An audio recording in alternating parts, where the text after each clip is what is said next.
All right, so I'm here in my metal garage.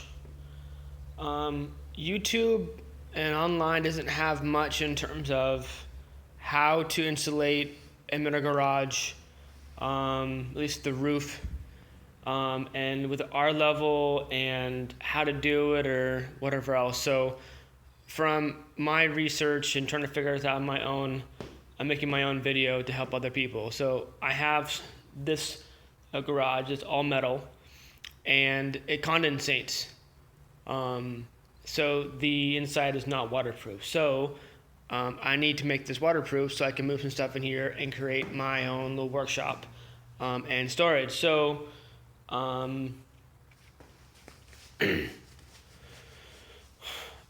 I went with 1-inch Artec sheets, and the trusses, the width here are not the same. So what I'm doing is cutting them to size and having some scrap left over. Now, if you can see here, what I'm doing is I cut them to size more or less like 4 foot by 4 foot ish, and I slide them into the inner wall, about like 4 inches or so, and then secure it. I took some, see if I can get up here, some metal studs, cut them into L brackets, use self-tapping screws to go into the studs here, and I do that only at the ends here. There's nothing in the middle here because it's just floating. So this stud is 2 inches thick. The sheet is 1 inch thick, so it's about ½ inch here. But throughout the whole thing, there's still breathability from the very bottom of the roof to the top. No, to top of this piece here.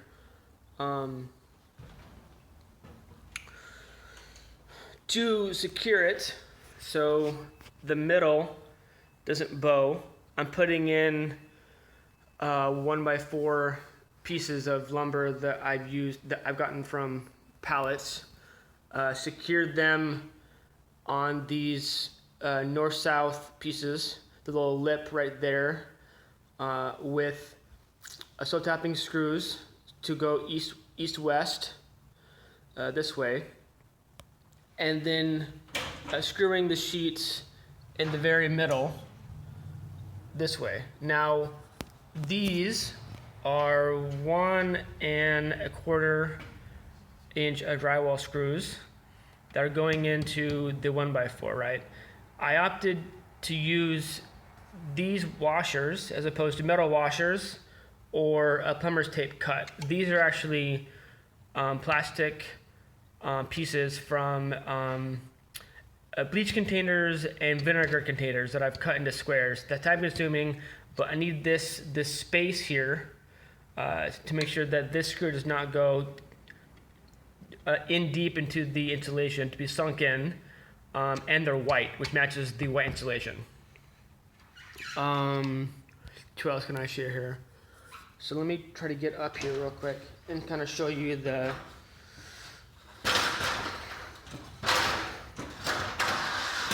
my spacing here. So, and then to make sure that the seams of the two sheets don't sag, putting in these blocks of 1x4 and then screwing it here, and the next sheet will come in and butt into here, and then the new sheet I'll screw 1 and 2. So this seam is flawless, or it's continuous. So this, like you see here, here's the joining. And did another one at the edge of the wall. I have another block that is spanning between the metal truss and the insulation, and then screwed it 1 and 2 there. So I'm hoping that's enough. So as you can see here, the bottom of the truss, top of the truss, and then we got a good gap here between the top of the truss and then the top of the roof, so there's airflow. And then down in here to the edge of the wall, there's also airflow, so that should help with that. And then make sure that this roof will not condensate and then leak, literally leak from the roof. I found that using a scaffolding and ladders have helped a lot in this project, going up and down, up and down. Now with the peak here, what we're doing is going to continue one sheet up to this piece here and then stopping, and that will be the entire span, both sides.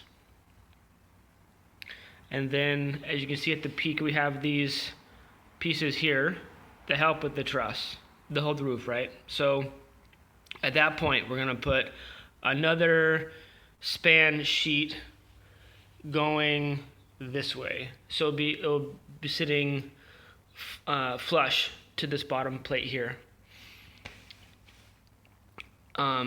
So there'll be overlap between a sheet going from here to here and the sheet that's going from here this way to here and continuing it on. So the overlap of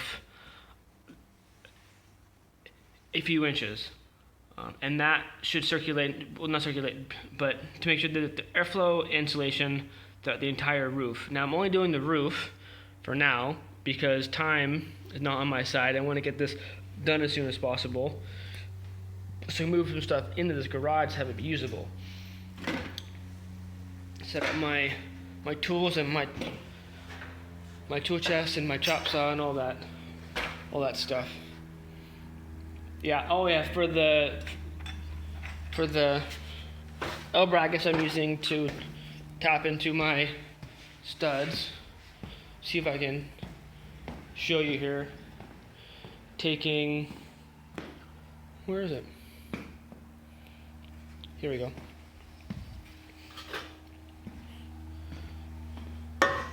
The metal studs, cutting about 2 inches, cut, and then cutting in the middle here to make 2 brackets, and then using a nail set and pounding the space there as opposed to having to drill, and then using that to screw into. Now,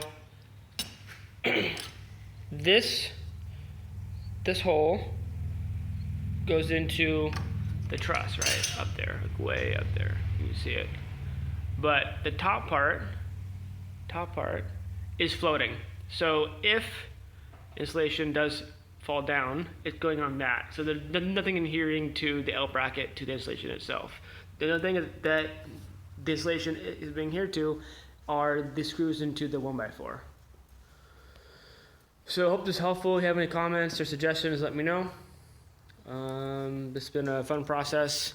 Each sheet is 4x8 by 1 inch thick, and at Lowe's I found they're $11.98 before tax. So then